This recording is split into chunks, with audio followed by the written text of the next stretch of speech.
you there. Oh, I see you came back. Well, that's great. That's great. I've been just here doing a little spring cleaning.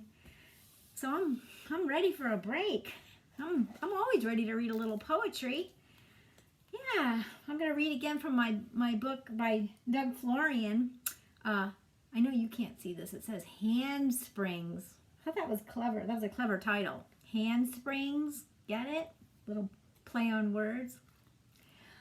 Yeah, yesterday after I left you, I was reading through the book and I came across a poem called Spring Cleaning.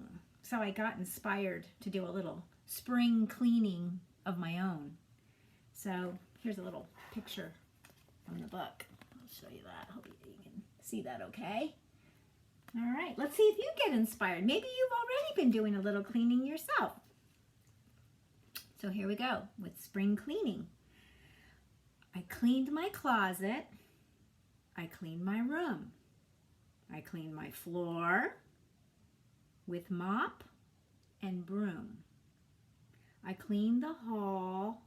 I cleaned the stairs, the tabletops, and all the chairs.